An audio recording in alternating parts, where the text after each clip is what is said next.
ഈ മുഖ്യമന്ത്രി ചർച്ചകളൊക്കെ നടക്കുമ്പോൾ വലിയ രീതിയിലുള്ള തെരുവുകളിലേക്ക് ഇറങ്ങിയിരുന്നു പ്രവർത്തകർ. ഫ്ലെക്സുകൾ സ്ഥാപിച്ചു, ബാനറുകൾ സ്ഥാപിച്ചു. അപ്പൊ അങ്ങനെ ഈ പരസ്യ പ്രതിഷേധം വലിയ രീതിയിൽ ഉണ്ടായിരുന്നു.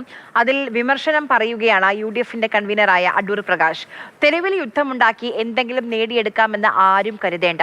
പ്രതിഷേധത്തിന് നേതൃത്വം കൊടുക്കുന്ന നേതാക്കൾ കാര്യങ്ങൾ മനസ്സിലാക്കി പെരുമാറണം. AICC നിയോഗിച്ചാൽ KPCC അധ്യക്ഷ സ്ഥാനം ഏറ്റെടുക്കുമെന്നും അടൂർ പ്രകാശ് മാതൃഭൂമി ന്യൂസിനോട് പറഞ്ഞു. UDF കൺവീനർ അടൂർ പ്രകാശ് നമുക്കൊപ്പം ചേരുന്നുണ്ട്. സർക്കാരിനെ തിരഞ്ഞെടുക്കാൻ ജനം തീരുമാനിച്ചു, പക്ഷേ ആ സർക്കാരിൻ്റെ ഒരു മുഖ്യമന്ത്രിയെ ഇതുവരെയും അങ്ങ് കണ്ടെത്താൻ പറ്റുന്നില്ല. എപ്പോൾ വരും നമ്മുടെ മുഖ്യമന്ത്രി?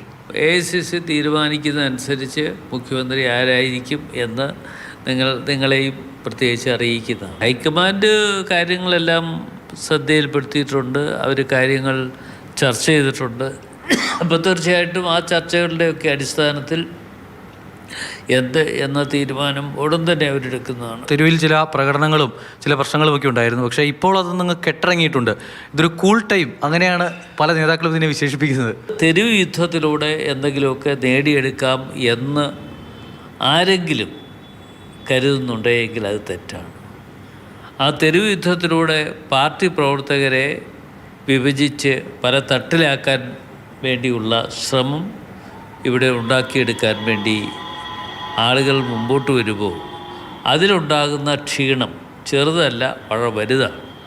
അതൊക്കെ തീർച്ചയായിട്ടും മനസ്സിലാക്കിക്കൊണ്ട് വേണം ഇതിന് നേതൃത്വം കൊടുക്കുന്നവരും അതിന് നേതൃത്വം ഏറ്റെടുത്തുകൊണ്ട് അവരെ സഹായിക്കുന്ന അവരുടെ ആളുകളാണ് എന്ന് വരുത്തി തീർക്കാൻ വേണ്ടി ശ്രമം നടത്തുന്നവരുമൊക്കെ തീരുമാനങ്ങൾ കൈക്കൊള്ളാറുണ്ട്. നിലവിലെ KPCC പ്രസിഡന്റായ സണ്ണി ജോസഫ് എന്തായാലും ക്യാബിനറ്റിൻ്റെ ഭാഗമാകും എന്നുള്ള കാര്യം ഏകദേശം ഉറപ്പായി കഴിഞ്ഞു. അപ്പോൾ KPCC അധ്യക്ഷ സ്ഥാനത്ത് പുതിയൊരാളെത്തേണ്ടതുണ്ട്.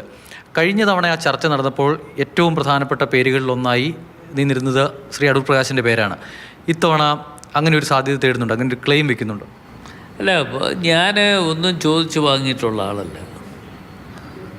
UDF കൺവീനറായി എന്നെ ചുമതല ഏൽപ്പിക്കുന്ന അവസരത്തിലും AICC എടുത്ത ഒരു തീരുമാനം എന്നെ അറിയിച്ചു. അത് ഞാൻ അക്സെപ്റ്റ് ചെയ്തു. അത്തരത്തിൽ ഒരു ചുമതല ഏൽപ്പിക്കുന്നുണ്ട് എങ്കിൽ തീർച്ചയായിട്ടും ആ ചുമതലകൾ വഹിക്കാനും അത് വേണ്ട വിധത്തിൽ കേരളത്തിലെ കോൺഗ്രസ് പ്രവർത്തകരെ ഒന്നിച്ചു നിർത്താനും തീർച്ചയായിട്ടും അതിനുവേണ്ടി പ്രവർത്തിക്കുന്നതാണ്.